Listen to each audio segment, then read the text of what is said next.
Hello friends, welcome to our YouTube channel Assam Job and Education. Dear friends, আজি আমি আপোনালোকলৈ আগবঢ়াইছো delete পাঠ্যক্ৰমৰ এটি এছাইনমেণ্ট। আহকচোন আমি প্ৰশ্নটি আলোচনা কৰোঁ। প্ৰশ্নটো আছিল শিক্ষাৰ অধিকাৰ আইন 2009ৰ মূল উদ্দেশ্যবোৰ কি কি? এজন শিক্ষকৰ বহুমুখী ভূমিকাৰ বিষয়ে আলোচনা কৰক। শিক্ষাগুৰুসকল আহকচোন আমি উত্তৰটো আলোচনা কৰোঁ। ইয়াৰ উত্তৰ হ'ব এনে ধৰণৰ: স্বাধীনতাৰ পাছৰে পৰাই ভাৰত চৰকাৰে বিনামূলীয়া আৰু বাধ্যতামূলক প্ৰাথমিক শিক্ষা ক্ষেত্ৰখনৰ নিশ্চিত উন্নয়নৰ বাবে বিভিন্ন সময়ত বিভিন্ন কাৰ্যসূচী গ্ৰহণ কৰি আহিছে। শেহতীয়াভাৱে 2000 চনত চৰকাৰে প্ৰাথমিক শিক্ষা বিনামূলীয়া প্ৰদানৰ উদ্দেশ্যেৰে সৰ্বশিক্ষা অভিযানৰ শুভাৰম্ভণি কৰে। এই অভিযানে দেশখনৰ সমূহ ৰাজ্যৰ লগতে কেন্দ্ৰীয় শাসিত অঞ্চলসমূহকো সামৰি লয়। এই আইনৰ উদ্দেশ্যসমূহ: নম্বৰ 1, সংবিধানৰ 21A অনুচ্ছেদ অনুসৰি এই আঁচনিয়ে 6ৰ পৰা 14 বছৰ বয়সৰ সকলো শিশুকে বিনামূলীয়া আৰু বাধ্যতামূলক শিক্ষা প্ৰদান কৰিব লাগে। শিক্ষাৰ অধিকাৰ আইন 2009 অনুসৰি শিশুৰ বিনামূলীয়া আৰু বাধ্যতামূলক শিক্ষাই এই অনুচ্ছেদৰ ওপৰত গুৰুত্ব দিছে। নম্বৰ 2, জাতি, বৰ্ণ, ধৰ্ম নিৰ্বিশেষে সকলো শ্ৰেণীৰ শিশুকেই সমান সুবিধা প্ৰদান কৰাটো এই আঁচনিৰ অন্যতম উদ্দেশ্য। নম্বৰ 3, এই আইনৰ মতে প্ৰত্যেক শিশুৱে প্ৰাথমিক শিক্ষা লাভ কৰা জন্মগত অধিকাৰ আছে। নম্বৰ 4, এই আঁচনি আনুষ্ঠানিকভাৱে বিদ্যালয়ত শিক্ষা প্ৰদান কৰা হয়। এই আঁচনিত 2010 চনৰ 1 এপ্ৰিলৰ সংবিধানৰ মৌলিক অধিকাৰসমূহ ইয়াত অন্তৰ্ভুক্ত কৰা হৈছে।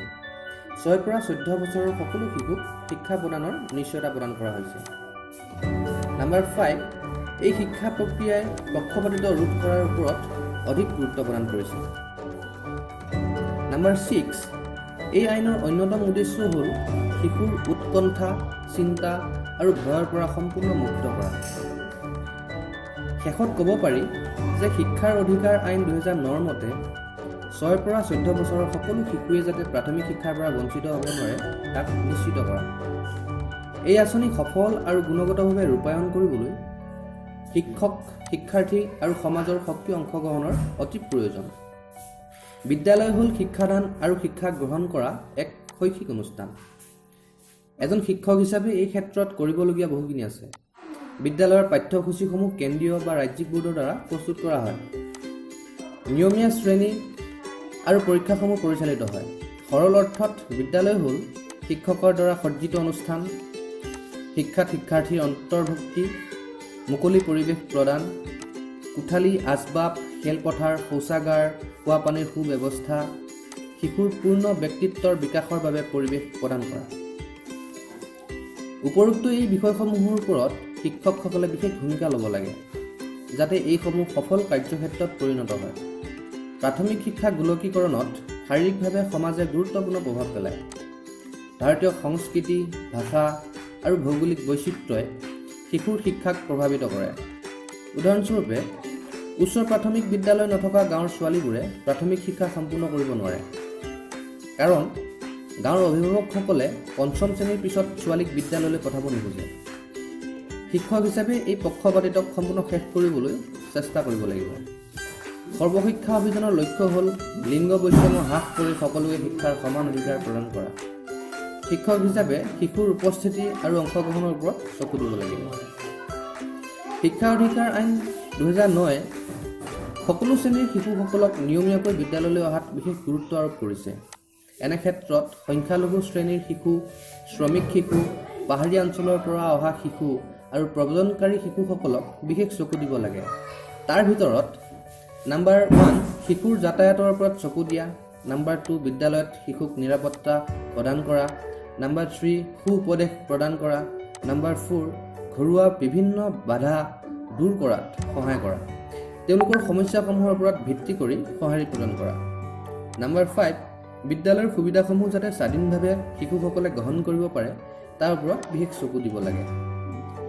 এইসমূহৰ উপৰিও পাঠ্যক্ৰম আৰু মূল্যায়ন প্ৰক্ৰিয়াত শিক্ষকৰ ভূমিকা হিচাপে কৰণীয় কেইটামান দিশ হ'ল: নম্বৰ 1, শিশুৰ সামগ্ৰিক দিশৰ বিকাশ। নম্বৰ 2, শিশুৰ জ্ঞান আৰু যোগ্যতাৰ বিকাশ।